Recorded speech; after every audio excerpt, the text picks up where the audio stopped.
நல்லவர், அவர் கிருபை என்றும் உள்ளது. கர்த்தர் நல்லவர், அவர் கிருபை என்றும் உள்ளது. கர்த்தர் நல்லவர், அவர் கிருபை என்றும் உள்ளது. இந்த நிகழ்ச்சிகளை வாழ்த்தி வரவேற்கிறேன். இன்று ஆண்டவர் கொடுத்த நமக்கு வார்த்தை ஜெபம். சங்கீதம் 65 அதிகாரம் 2வது வசனம். ஜெபத்தை கேட்கிறவரே, மாம்சமான யாவரும் உம்மிடத்தில் வருவார்கள். ஆண்டவர் நம்ம ஜெபத்தை ஊக்கமாக கவனிக்கிறார். நம்ம எந்த நேரத்தில் எந்த சமயத்தில் நம்ம ஜெபம் பண்ணும்போது அந்த ஜெபத்துக்கு ஆண்டவர் பதில் கொடுக்கிறார். ஆண்டவர் அலட்சியம் பண்ணாமல் அந்த ஜெபத்தை நம்ம கேட்கிறார், நம்ம கண்ணீரை துடைக்கிறார், நம்ம விண்ணப்பத்தை கேட்கிறார் என்று விசுவாசத்தோடு நம்ம ஜெபிக்கும்போது ஆண்டவர் நமக்கு அருள் செய்கிறார். அதாவது அதுக்கு சாட்சியாக வேதத்தில் எவ்வளோ பேர் ஜெபித்து வெற்றி பெற்றார்கள் என்பது நம்ம சாட்சியாக நம்ம பார்க்க எவ்வளோ ஜெபித்து வெற்றி பெற்றவர்களுடைய அதில் இது முதலாவது சாட்சி அப்போஸ்தலர் 16வது அதிகாரம் 16வது வசனத்தில் பவுலும் சீலாவுமாக ஜெபம் பண்ணிட்டு அனுதினமும் ஜெபம் பண்ணுவதற்காக ஒரு இடத்திற்கு போவார்கள். அவர்கள் போகும்போது அந்த நேரத்தில் குறி சொல்கிற ஒரு பெண் அந்த தன்னுடைய எஜமானுக்கு அதிக பணத்தை அவன் சம்பாதித்து கொடுப்பதினாலே அந்த மனிதன் மிகுந்த சந்தோஷப்பட்டு இருந்தான். ஏன்னா அந்த பெண் குறி சொல்கிறனாலே அதிகமாக பணம் அவனுக்கு வருவதனாலே அவன் சந்தோஷமாக இருக்கிறான். ஆனால் அந்த பெண்ணும் இவர்கள் இருவரும் பவுலும் சீலாவும் போகும்போது பின்னாக நின்று உன்னதமான தேவனுடைய ஊழியக்காரி இவர்கள் தேவனுடைய ஆண்டவருடைய வழியை நமக்கு கற்றுக் கொடுக்கிறார்கள் என்று சொல்லி அந்த பின்னாலே இருந்து தினமும் அந்த பொண்ணு கத்திக்கொண்டே வருவாள். ஒரு நாள் சவுல் போகும்போது மிகவும் கத்துவதை கேட்டு மிகவும் கோபப்பட்டு கர்த்தராகிய இயேசு கிறிஸ்து நாமத்தினாலே இந்த அசுத்தாவியை விட்டு விலகி போகும்னு சொன்ன உடனே அந்த ஆவியை விளைவிட்டு அப்படி விலகி போய்விட்டது. போன உடனே அப்போது இந்த மனிதனுக்கு மிகவும் கோபம் வந்துடுது.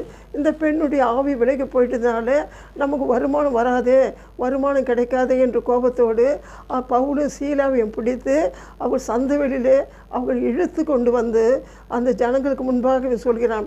ரோமராகிய நாம் ஏற்றுக்கொள்ள முடியாத பல காரியங்களை இவர்கள் பேசுகிறார்கள், தெரியாத ஒன்றை நமக்கு அறிவிக்கிறார்கள், அதனால் இவர்களை நாம் விட்டுவிடக்கூடாது என்று சொல்லி சொன்ன உடனே அங்கேருந்து எல்லோரும் சேர்ந்து இவர்களை அடித்து இவர்கள் ஆடைகள்லாம் கிழித்து இவங்களை துன்புறுத்தி ஆண்டவரை பயங்கரமான ஆண்டவரை இவங்களுக்கு ரத்த காயங்களோடு இழுத்து கொண்டு போய் சிறை அதிகாரிகிட்ட கொடுத்து இவர்களை ஆண்டவரை நமக்கு தினமும் அனுதினமும் ஆண்டவர் நம்ம ஏற்றுக்கொள்ள முடியாத வார்த்தை பேசுகிறார்கள். அதனால் இவர்களை காவலில் போட்டு சிறையில் போட்டு இவங்களை விசாரிக்க வேண்டும் என்று சொல்லி அவங்களுக்கு சிறை காவலன் கொடுத்து ஒப்போடு விற்கிறார்கள். அவன் அந்த சிறை காவலன் இவங்களை ஒரு தனியான ஒரு அறையில் போட்டு இவங்களை சிறைச்சாலையில் அடைத்து இவங்களை கால்களை தொழு மரத்தில் கட்டி வைத்து இவர்களை கட்டி வைத்து போய்விட்டான். அப்போது இவர்கள் 2 பேரும் மேலே ரத்தம் ஒழுகிறது, காயம் அதிகமாக இருக்கிறது, ஆடைகள்லாம் கிழிக்கப்பட்டு பயங்கரமான சூழ்நிலை இருக்கிறார்கள். ஆனாலும் அவர்கள் ஆண்டவரை மறுதலி அவன் நடு ராத்திரியிலே அவர்கள் ஆண்டவரை நோக்கி பாடுகிறார்கள், துதிக்கிறார்கள், போற்றுகிறார்கள், ஜெபிக்கிறார்கள். ராத்திரி வேலை நடு ராத்திரியில் அவர்கள் இதை சிறை அதிகாரி இந்த காவலன் பார்த்து கொண்டே இருந்தான். பார்த்து கொண்டு இருக்கும்போது அதே நேரத்தில் சிறைச்சாலையில் அஸ்திபாரங்களாம் அசைந்து விட்டது. இவர்களுக்கு கட்டிருந்த சங்கிலி இரும்பு சங்கிலாம் கட்டி வைத்து அவிழ்ந்து விட்டது. சிறை கதவுகளால் திறவு கொண்டு போய்விட்டது. அதை பார்த்த உடனே அவனையும் இவர்கள் வெளியே ஓடிவிட்டார்கள் என்று சொல்லி அவன் பட்டயத்தை எடுத்து என்னை கொலை செய்தும்படியாக எடுத்துக்கொண்டான்.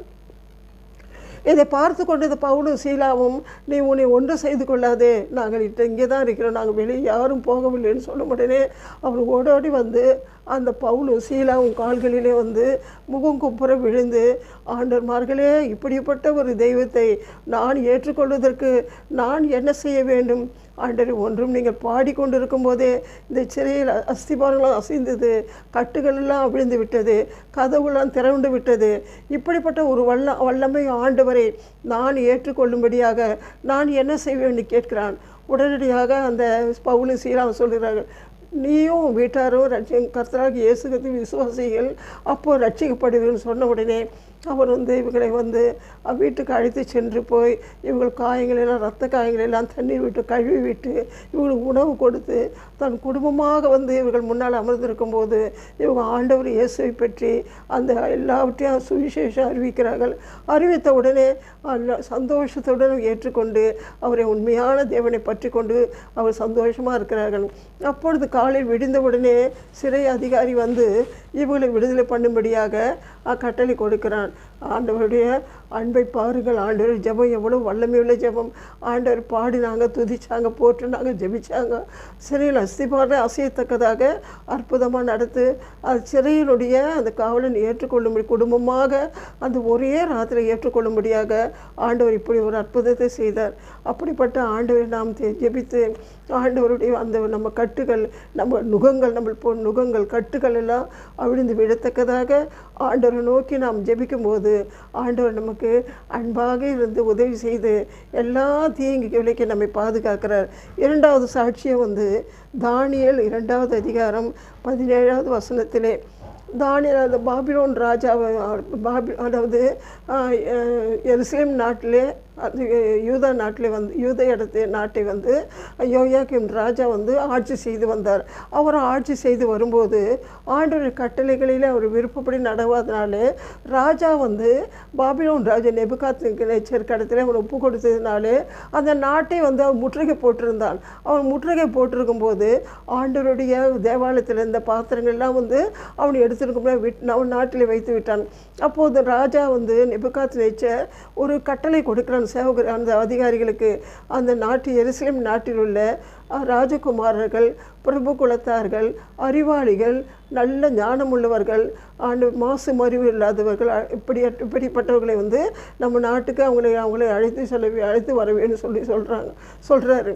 அப்போது அதே போல் இவங்க அந்த நாட்டில் உள்ள தானியேல், சாத்ராக், மேஷாக், ஆபத்நேகோ என்னும் இந்த 4 பேரையும் வந்து அவங்க வந்து அழைச்சின்னு போயிடுறாங்க அந்த நாட்டுக்கு. ஏனென்றால் அந்த நேபுகாத்நேச்சர் என்ன செய்கிறாருனாக்கா இந்த எருசலேமில் இருக்கிற வந்து மனிதர்கள் வந்து நல்ல அறிவாளிகள், தேவ பக்தி உள்ளவர்கள்.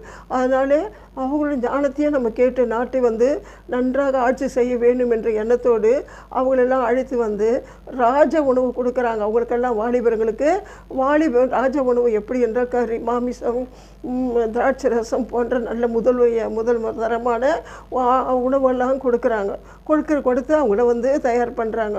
3 வருடமாக கல்தேர் பாஷையை கற்றுக் கொடுத்து 3வது வருஷத்தில் ஆண்டவர் வந்து இந்த ராஜா வந்து இவங்களெல்லாம் பல வாலிபர்களை பல கேள்வி கேட்கும்போது அந்த வாலிபர்கள் வந்து சரியான விடை கொடுக்க வேண்டும். இதுதான் ராஜாவுடைய விருப்பம். அப்பொழுதே இவங்க வந்து ராஜாவினுடைய உணவு மாமிசம், இந்த திராட்சை ரசம் கொடுக்கும்போது அப்போ இவங்களை இந்த 4 பேரும் சொல்கிறாங்க. தானியேல், சாத்ராக், மேஷாக், ஆபத்நேகோ சொல்கிறாங்க, இந்த உணவினாலே நாங்கள் நம்ம உடலை தீட்டுப்படுத்தி விடக்கூடாது.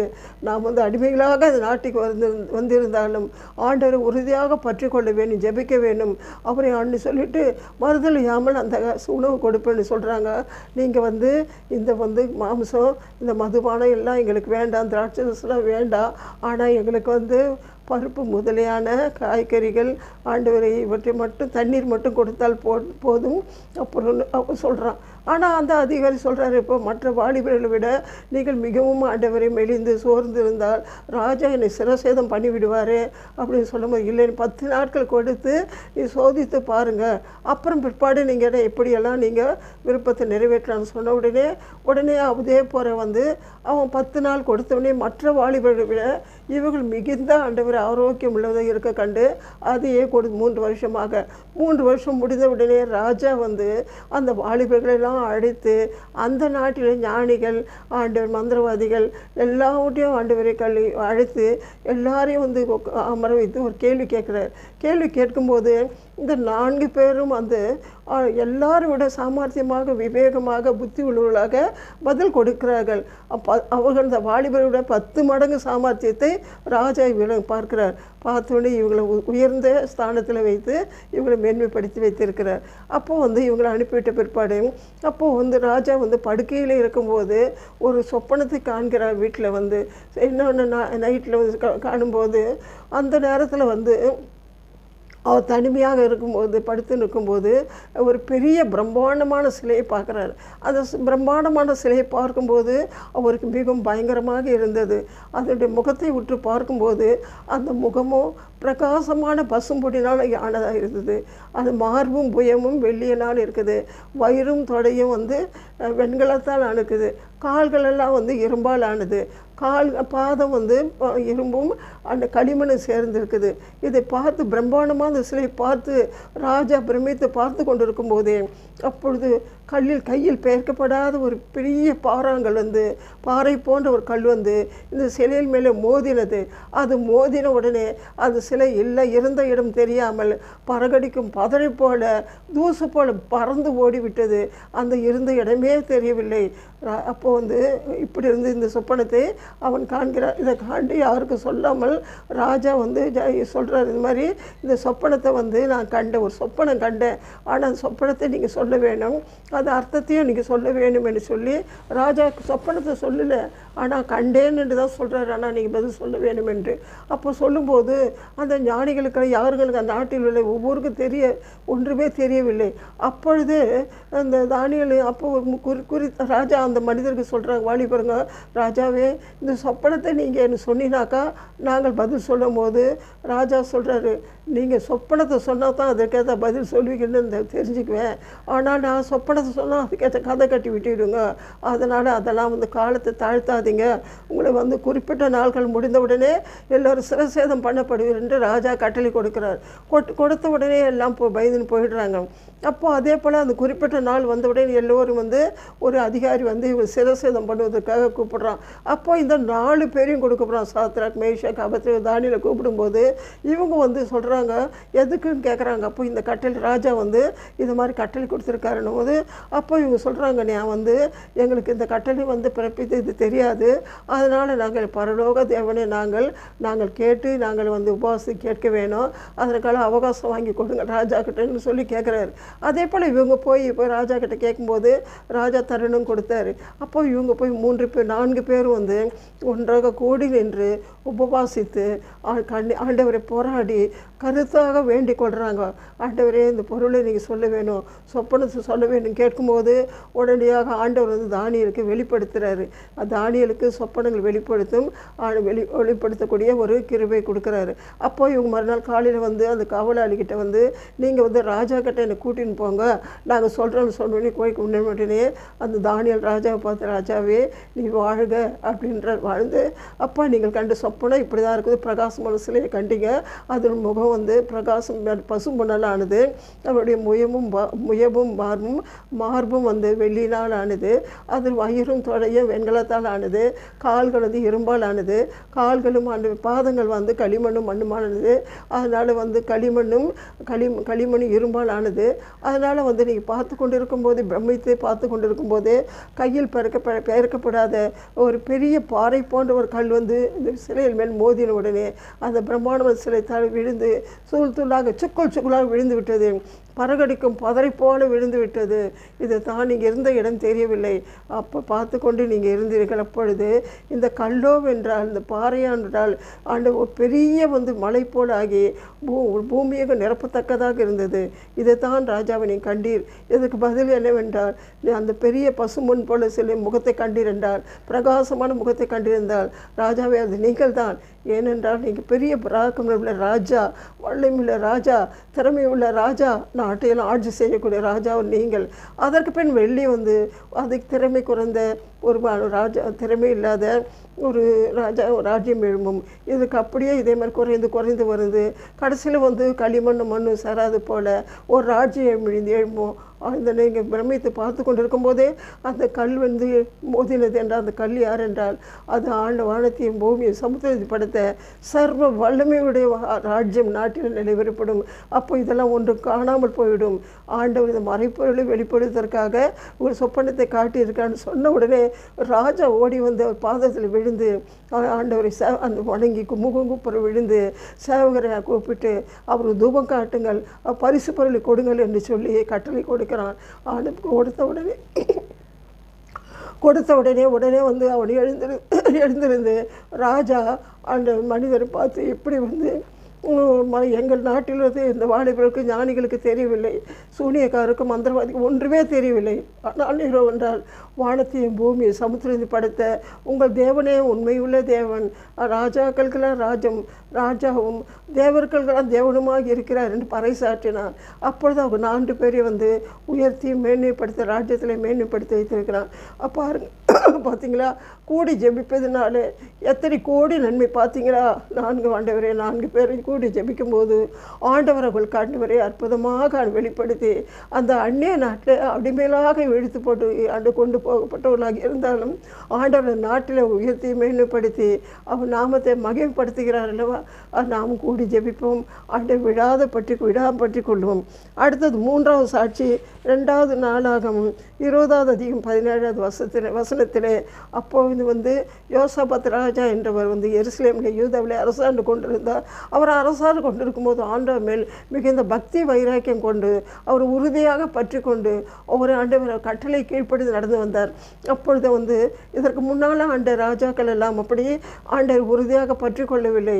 அதனால் ஜனங்கள் தாறுமாறாக போய் அந்நிய ஜனங்களை அந்நிய மனிதர்கள் போல அந்நிய நாட்டாரை போல விக்கிரகளை வணங்கி தோப்புகளில் ஆண்டவரை பலியிட்டு மேடைகளிலே பலியிட்டு இவர்கள் இவங்க ஆண்டவர் பிரியமில்லாத காரியங்களெல்லாம் செய்து ஆண்டவர் விக்கிரகளை வணங்கி கொண்டிருந்தார்கள். அப்பொழுது ராஜா மிகவும் வருத்தப்பட்டு ஜனங்களை ராசாரிய லேவியரோடு அனுப்பி ஆண்டவருடைய வேத புத்தகத்தை கொடுத்து பட்டணங்கள் தோறும் தெருக்கள் தோறும் சென்று இவர்கள் ஆண்டவர் கட்டளை எப்படி இல்லை, ஆண்டவர் கட்டளை வானத்தையும் பூமியை சமுத்திரப்படுத்த சர்வ வல்லமையுள்ள தேவனை ஆண்டவர் ஒரே தேவனை தொழுது கொள்ளுங்கள், அவர் ஒருவருக்கே நீங்கள் ஆராதனை செய்யுங்கள் என்று சொல்லி ஆண்டவர் கோபம் இதனால் ஆண்டவர் உங்களை விட்டு அகலும் என்று சொல்லி அவர்கள் போதித்தார்கள். ஆண்டவர் வேத புத்தகத்தை வைத்து அந்த ஆசாரியர்கள் போதித்து கொண்டிருந்தார்கள். அதனால் ஜனங்கள் எல்லாம் மனம் திரும்பி தன் விக்கிரகத்தெல்லாம் வெட்டி போட்டு அந்த தோப்புகிறத்தை அழித்து போட்டு மேடைகளை தகர்த்து எறிந்து போட்டு ராஜா அவர் வல்லமையாக ஆண்டவர் மறுவரையும் பற்றுக்கொள்ளும்படியாக அவனுக்கு ஒரு ஆண்டவர் பக்தி வைராக்கியத்தில் வழி நடத்தி வருகிறான். அவ்வளவு ஆண்டவர் மேலே அவ்வளவு அன்பு அவனுக்கு, அவ்வளோ பக்தி வைராக்கியம் அவனுக்கு. ஆனால் ஆண்டவரே தோத்திரம் ஆண்டவரே அப்போ இவங்களை வழி நடத்தி கொண்டு இருக்கும்போது அந்த ராஜாவில் ஜனங்கள் எல்லாம் பக்தி வைராக்கியம் இருக்கும்போது சில மனிதர்கள் ஓடி அந்த ராஜாவிடம் சொல்கிறார்.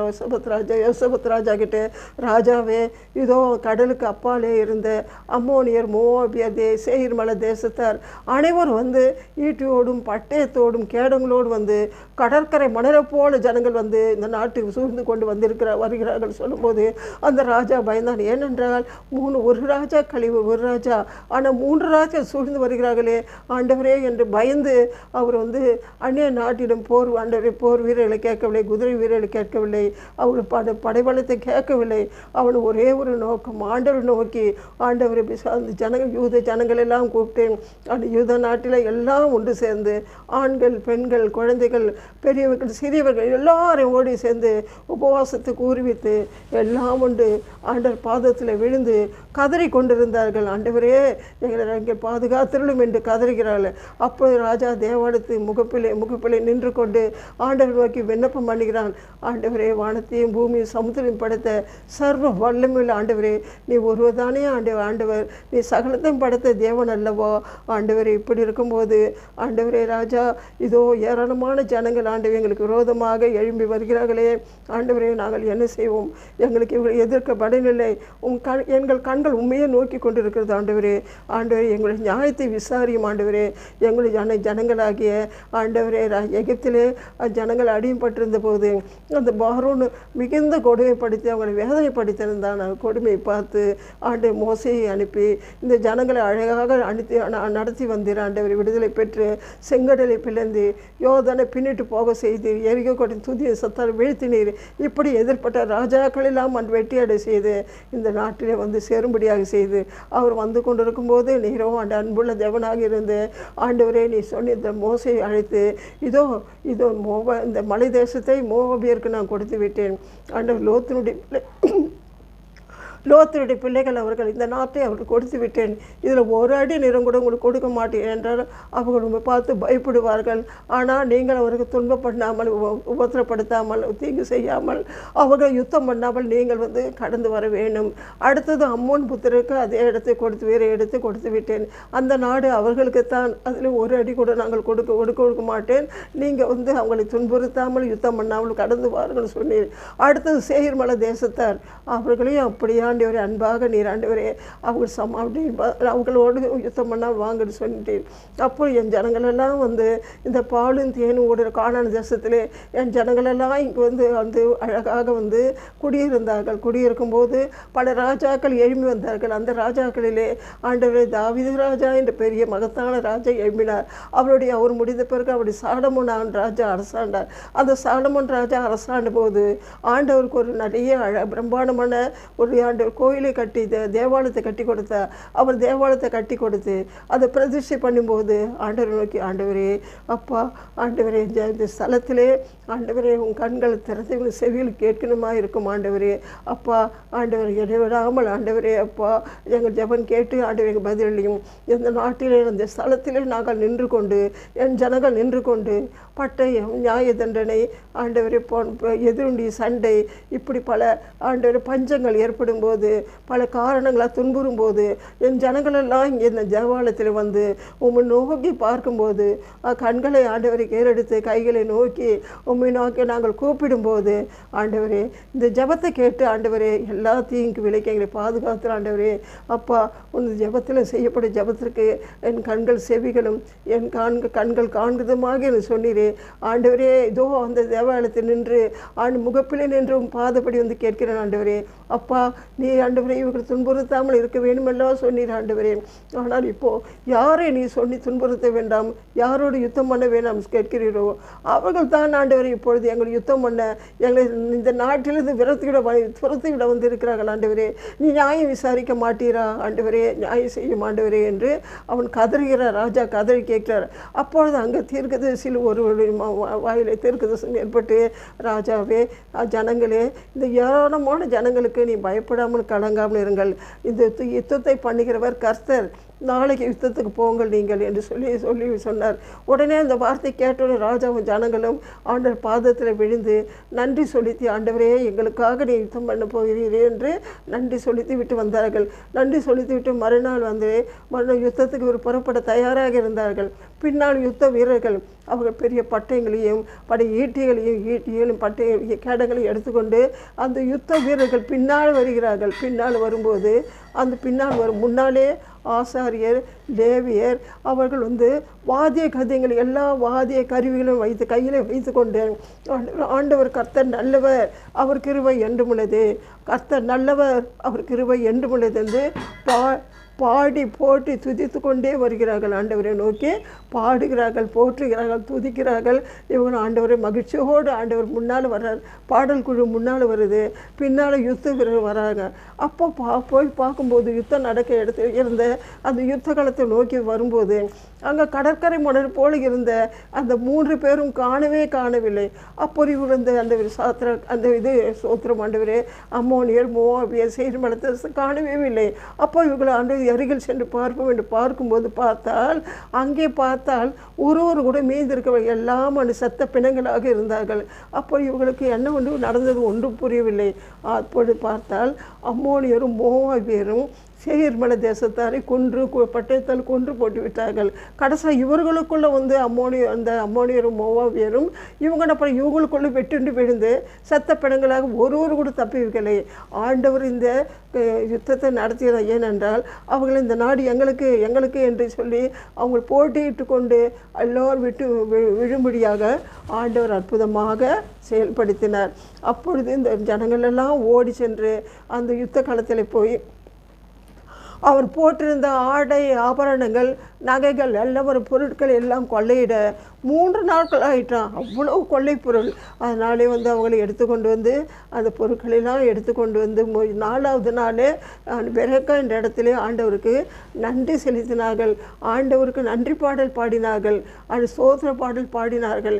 ஏனென்றால் ஆண்டவர் எங்களுக்காக நன்றி செய்து, ஆண்டவரே எங்களுக்காக யுத்தம் செய்தீரே, எங்களுக்காக இவ்வளோ பெரிய காரியம் செய்தீர் என்று ஆண்டவரை நோக்கி மகிமைப்படுத்தினார்கள்.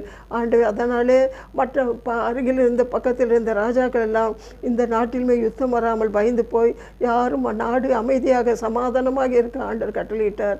ஆண்டவர் தகப்பனேப்பா, இப்படிப்பட்ட ஜெபத்தினால் ஆண்டவரே ஒரு நாட்டு யுத்தத்தையே நடத்தினீரே ஆண்டவரே. அப்பா, நாங்களும் ஆண்டவரே இந்த ஜெபத்திலே உறுதியாக இருந்து ஆண்டவரே இரவும் பகலுமாக ஆண்டவரே நாங்கள் ஒப்பு கொடுத்து ஆண்டவரே உண்மை துதிக்கும்படியாக, உன்னை ஜெபிக்கும்படியாக ஜெபத்தில் உறுதியாக இருக்க கிருபை தர ஆண்டவரே. தகப்பனே, வானத்தையும் பூமி சமுத்திரத்தையும் படைத்த சர்வ வல்லமையுள்ள ஆண்டவரே ராஜா, கொடாக்குடி நன்றிகள் தகப்பனே. அப்பா, இதோ ஆண்டவரே ஜெபிக்க வேண்டும் என்று சொல்லி நீங்கள் உறுதியாக ஜெபிக்க வேண்டும், சோர்ந்து போகாமல் ஜெபிக்க வேண்டும், விடாப்படியாக ஜெபிக்க வேண்டும், கருத்தாக ஜெபிக்க வேண்டும் என்று சொல்லி ஆண்டவரே வேதத்தில் எத்தனையோ அந்த பரிசுத்தவான்கள் ஜெபித்து ஜெபித்து ஜெபித்து வெற்றி பெற்றார்கள் என்பது சாட்சியாக கொடுத்திருக்கிற ஆண்டவரே. அதில் இந்த 3 சாட்சிகளை நாங்கள் படிக்க கிருபை தந்ததற்காக நன்றி ஆண்டவரே. அப்பா, ஆண்டவரே நாங்கள் உறுதியாக நாங்கள் பற்றி கொண்டு எங்களுக்கு எல்லா தீங்கு விலக்கி ஆண்டவரை எங்களுக்கு ஆண்டவரே ராஜா என் நன்மை செய்த நீ வல்லமையுள்ள தேவனாக இருப்பதற்காக நன்றி ஆண்டவரே. ஆண்டவரே எல்லா ஆண்டவரே வியாதியை குணமாக்க உம்மால் முடியும், பிரச்சனை தீர்க்க உம்மால் முடியும் ஆண்டவரே. எல்லா விதமான தீர்வுக்கும் எல்லை என் ஆண்டவரால் முடியும் என்று சொல்லி, தேவனால் கூடாத காரியம் ஒன்றுமில்லை, தேவனால் எல்லாம் கூடும் என்று சொல்லி நாங்கள் உறுதியாக உம்மை பற்றி கொண்டு ஜெபித்து வெற்றி பெற ஆண்டவரை கிருபையை பொழுதுபடியாக ஆண்டவராக இயேசு கிறிஸ்து நாமத்தினாலே தரைமட்டு தாழ்த்தி வேண்டிக் கொள்கிறேன். ஜீவனுள்ள நல்ல பிதாவே, ஆமென்.